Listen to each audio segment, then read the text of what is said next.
উনি আবার আজকে বক্তব্য দিতে যায়, বলতেছে জামাত যদি সরকার গঠন করতে পারে আর জামাত যদি ক্ষমতায় যায় আমি বিষ খেয়ে মরে যাব। এই লোকটার মাথার তার মার যা ছিল সব ছিঁড়ে গেছে। আচ্ছা, জামাত ইসলাম ক্ষমতায় গেছে, কোন দল ক্ষমতায় গেছে, তা আপনার এত মাথা ব্যথা? মুরব্বী মানুষ, একটু ধৈর্য সহ্য নিয়ে থাকেন। হ্যাঁ, উনি এর আগে যারা পালিয়ে গেছে সেই দল করত, এখন আবার বর্তমানে যে ভাইয়েরা এগিয়ে আছেন, এখন বিএনপির ছত্রছায়ায় আসতে চায়, বিএনপি থেকে তাকে বহিষ্কারও করা হয়েছে। এরপরে উনি মানে এমন একটা ভাবসাব নিয়ে কথাবার্তা বলে, মনে হয় বাংলাদেশে উনি মনে হয় ভবিষ্যতে প্রধানমন্ত্রী হবে, এরকম একটা ভাব। কথা কন নাকি আপনারা? বলতেছে জামাত যদি সরকার গঠন করতে পারে আমি ফজু বিষ খাবো, বিষ। লোকটা বিষ খায় মরে যাবি। হ্যাঁ, আল্লাহ তো এর প্রার্থনা শুনতেও পারে নাকি কন? আচ্ছা, এগুলো আউল ফাউল আজে বাজে অহেতুক কথা সমাজে প্রচার করার কোনো দরকার আছে? আবার মিডিয়া দেখবেন এটাই ফলো করে প্রচার করে। হ্যাঁ, বেশ কয়েকটা চ্যানেলে দেখলাম এই নিউজগুলোই প্রচার হচ্ছে যে জামাত সরকার গঠন করলে ফজলুর রহমান ফজু কিশোরগঞ্জের বিষ খাবে। চিন্তা করেন, জামাত ইসলাম তো টেনশনে পড়ে গেছে, একটা লোক আত্মহত্যা করার হুমকি দিছে, এটা ঝামেলা না? সরকার গঠন করার চাইতে দেখি এই পাগলারে আগে বাঁচার লাগবে নাকি কন? আল্লাহ সমস্ত মানুষদেরকে হেদায়েত দান করেন। ইসলামের গণজোয়ার শুরু হয়েছে, আগামীতে ইসলাম আল্লাহদের বিজয় হবে। অনেকে এটা মানতে পারতেছে না, কথা বলেন ঠিক কিনা? মনে রাখবেন বাজান, এই পৃথিবীর জমিনে কখন কি ঘটবে আল্লাহ ছাড়া কেউ জানে না। যা ফয়সালা আসমান থেকে হবে, কথা বলেন ঠিক কিনা? কষ্ট হচ্ছে আপনাদের?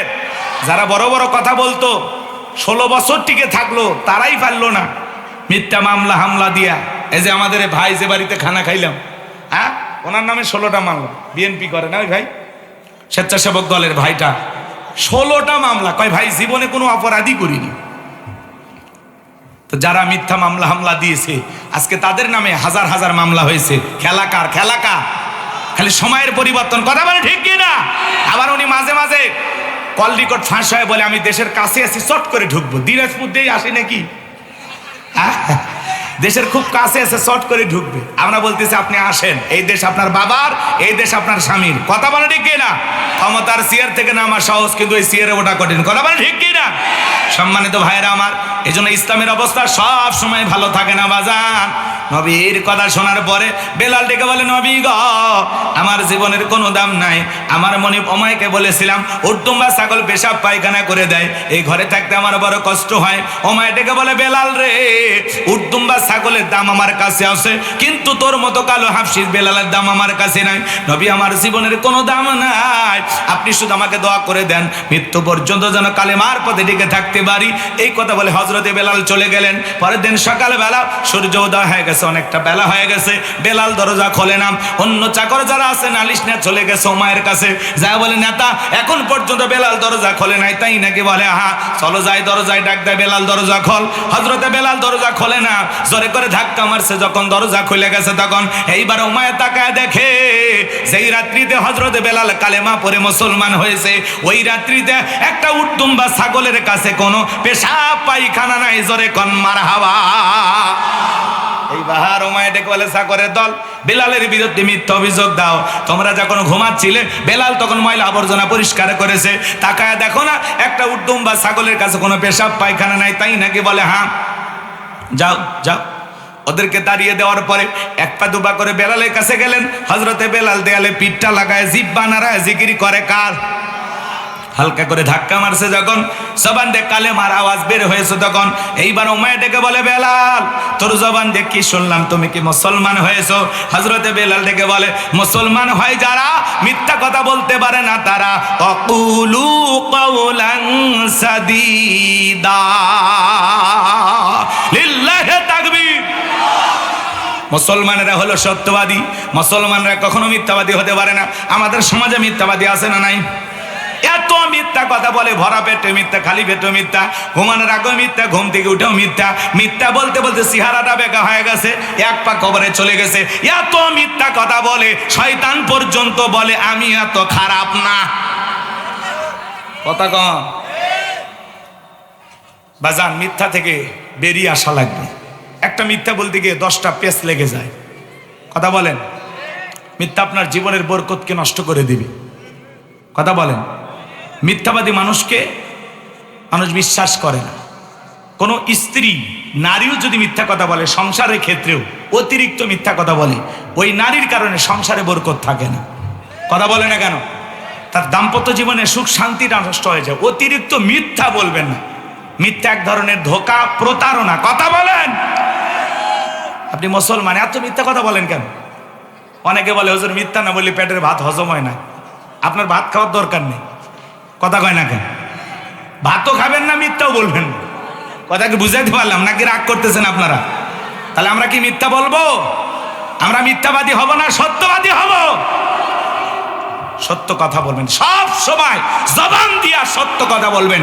মুসলমান কখনো মিথ্যাবাদী হতে পারে? আল্লাহ আমাদের সত্যবাদী হওয়ার তৌফিক দান করুন, সত্যের পথে চলার তৌফিক দান করুন, সিরাতাল মুস্তাকিমের পথে কবুল করুন। চিল্লায় কোন আমিন। আরো আস্তে কোন। আচ্ছা, আমিন কইতে কি আপনাদের কাতুকুতু দেওয়া লাগবে? এত বলা লাগবে কেন? একবার বললে জোরে বলবেন আমিন। আহারে বাজার, যেভাবে অলসতা করতেছেন মনে হয় 11 মাস রোজা রাখছেন নাকি? কষ্ট হচ্ছে?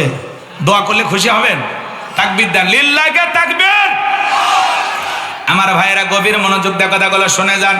এই বাহারমায় ডেকে বলে বেলাল, তুমি যদি চাও উটদুম্বা ছাগলের মালিক বানায় দেব, থাকার জন্য ভালো ঘরের ব্যবস্থা করে দেব। হযরত বেলাল ডেকে বলো, মাইয়া দুনিয়ার কোনো পার্থিব সম্পদের বিনিময়ে বেলাল তার ঈমান বিক্রি করবে না। বলুন আল্লাহু আকবার। এই বাহার এই কথা শোনার পরে ওমায় ডেকে বলে, বেলাল আমার কথা না শুনলে বড় নেতা আবু জেহেলকে খবর দেব। হযরতে বেলাল ডেকে বলে, কোন বড় নেতা ছোট নেতা কোন কাউকে কোনার টাইম নাই। আমি দুনিয়ার কোন আবু জেহেলকে ভয় করি না, আমি ভয় করি আমার আল্লাহকে।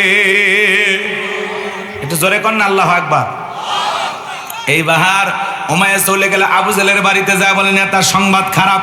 আমার বাড়ি কি দাস বেলাল কালেমা পড়ে মুসলমান হয়েছে তাই নাকি? বলে হ্যাঁ। ঠিক আছে যাও, আমি আসতেছি। আবু জেহেলের কিছু সাঙ্গ পাঙ্গ ক্যাডার মাস্তান ছিল, যাদের কাজই হলো মুসলমানদের উপর নির্যাতন জুলুম চালানো। আজও দেখবেন জালেমদের বিশেষ একটা বাহিনী থাকে, যাদের কাজই হলো টুপিওয়ালা দাড়িওয়ালা ইমানদারদেরকে টার্গেট করে করে হত্যা করা। আবু জেহেল এইবার হুমায়ের বাড়িতে যা বলে, বেলাল এই দিকে আয়। এ বেলাল সব কি শুনছি, তুমি নাকি মুসলমান হয়েছো। বেলাল আমি তোমার পার্সোনাল ভাবে মহাব্বত করি, কয়েকটি প্রস্তাব আমি তোমার কাছে দিতেছি। তুমি যদি চাও উট্টুম্বা ছাগলের মালিক তোমাকে বানানো হবে, থাকার জন্য ভালো ঘরে বাড়ির ব্যবস্থা করে দেওয়া হবে, ব্যবসা বাণিজ্য যদি করতে চাও দিরহাম টাকা পয়সা যা লাগে তোমাকে দেওয়া হবে। বেলাল 4 নাম্বার প্রস্তাব, তুমি তোমার নিজের ইচ্ছায় যা চাইবা আমরা তোমাকে তাই দিতে রাজি। শর্ত একটাই, আব্দুল্লাহর বেটা মুহাম্মদ সাল্লাল্লাহু আলাইহি সাল্লামের দল ত্যাগ করে আবারও বাপ দাদার ধর্মে ফিরে আসতে হবে। হযরতে বেলাল ডেকে বলে, আবু জেহেল রে, দুনিয়ার সব সম্পদ যদি আমি বেলালকে দিতে চাও, দুনিয়ার সব সম্পদ ছাড়তে রাজি, নবীজির কালেমা ছাড়তে রাজি নাই। বলেন আল্লাহু আকবার। বেলালের মতো যারা খাঁটি ইমানদার, এদেরকে টাকা দিয়ে কেনা যায় না। মুনাফিক মার্কা মুসলমান যারা টাকার কাছে বিক্রি হয়, তারা টাকার জোরে ফতুয়া ঘরে, টাকা পাইলে বাতিলের পাঁচ আটা গোলাম হয়। কথা কন। এক প্যাকেট বিরিয়ানি খায় কয় ম্যাডাম আপনি জান্নাতি। কথা বলেন ভাই। টাকার জোরে ফতুয়া ঘরে, গরিবের ছেলে কাম বাদ কাম করলে কয় ধর বান্ধেক মার, এখনো বেঁচে আছে। আর ধনীর ছেলে সভাপতির ছেলে কোনো কিছু করলে কয় হুজুর এখন কি বলবেন, সভাপতির ছেলে তো অকাম বদকাম করছে, এখন হুজুর উল্টো সরে গান গায়, এখন কি ফতুয়া দিবি, অরিজিনাল কথা বললে ইমামতি চলে যাবি। কথা কি বুঝতে পারছেন? টাকা পাইলে বাতিলের পাঁচ আটা গোলাম হয়। এরকম মুসলমান আছে না নাই? বেলালের উত্তরসূরি যারা টাকার কাছে বিক্রি হবে না তারা, মুনাফিক মার্কা মুসলমান যারা বাতিলের টাকার কাছে বিক্রি হবে তারা। এই বাহার আবু জেহেল ডেকে বলে, বেলাল এত বড় লোভনীয় প্রস্তাব দিলাম রাজি হইলা না, সোজা আঙ্গুলে ঘিউ না উঠলে আঙ্গুলে একটু বাঁকা করা লাগবে। এই কথা বলে যুবকদের লেলিয়ে দিল, চাবুক দিয়ে পিটানো শুরু করা হলো। হযরত বেলালকে চাবুক দিয়ে পিটায়, এরা যত জোরে চাবুক মারে বেলাল তত জোরে কালেমা পড়ে। ইসলামের প্রথম মুয়াজ্জিন বেলাল, চাবুকতে পিটাইতে পিটাইতে কালো চামড়াগুলো ফেটে রক্ত ঝরা শুরু হয়ে গেল। আবু জেহেল ডেকে বলে, বেলাল চাবুক দিয়ে পিটাইলাম, মারতে মারতে পিঠ দিয়া রক্ত ঝরতেছে বেলাল, তবুও কি নবী মুহাম্মাদের কালিমা ছাড়বি না? হযরতে বেলাল ডেকে বলে, আবু জেহেল রে, মারতে মারতে যদি মেরেও ফেলে দাও, জীবনটা দিতে রাজি, নবীজির কালেমা ছাড়তে রাজি না। আল্লাহু আকবার। এইবার আবু জেহেল ডেকে বলে, এ যুবকের দল, বেলালের পায়ে রশি দিয়া বাঁধো, উটের পায়ের সঙ্গে বাঁধো। হযরত বেলালের পায়ে রশি লাগাইয়া উটের পায়ের সঙ্গে বেঁধে আরবের উত্তপ্ত গরম বালিতে শেষরে শেষরে ঘোরা হচ্ছে। আরবের বালিগুলো এত গরম, বাজান চাল দিলে মুড়ি হয়ে যায়, এত উত্তপ্ত ফুটান্ত গরম বালি। বাবলা গাছের কাঁটাগুলো জিব্বার ভিতরে পেরেকের মতো মারা গেল।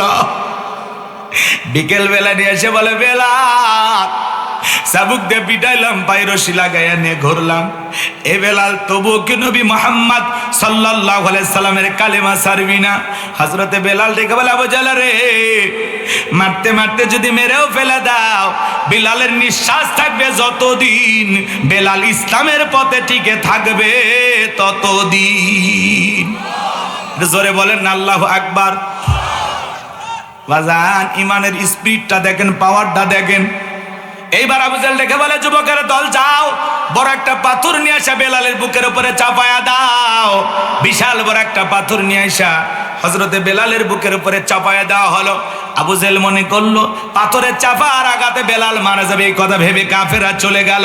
হাত বাঁধা, পা বাঁধা, বুকের উপরে বিশাল বড় পাথর, রক্তাক্ত জিহ্বা, চোখের খুনা দিয়ে অশ্রু ঝরতেছে, তবুও বেলাল জিহ্বা নাড়ায়া জিকির করতেছে। হে দিনাজপুরের মুসলমান ভাইয়েরা, আপনাকে জিকির করার জন্য কেউ মারে না, পেটে না, ধমক দেয় না। বেলালের মতো কেউ মরুভূমির উত্তপ্ত গরম বালিতে শেষরাই নিয়ে ঘরে না, তবু আমরা কপাল পরে আল্লাহর জিকিরি করি না। কথা বলে বাজান, হাদিস শরীফের ভিতরে আসছে, যার জিহ্বাটা আল্লাহর জিকিরে তরুতাজা থাকে, আল্লাহর জিকিরে ভিজা থাকে, ওই জিহ্বাওয়ালা মানুষ কোনোদিন জাহান্নামের আগুনে জ্বলবে না। বলুন সুবহানাল্লাহ। নবীর এক সাহাবী, বড় সহজ সরল সাহাবী, ডেকে বলে, নবী তেমন কোনো আমল তো করতে পারি না, এমন কোন সহজ আমল আছে যে আমলটা করলে জান্নাতে যাওয়া যাবে? আমার নবী ডেকে বলে, সাহাবী তাহলে সকাল সন্ধ্যায় আল্লাহর জিকির করবা।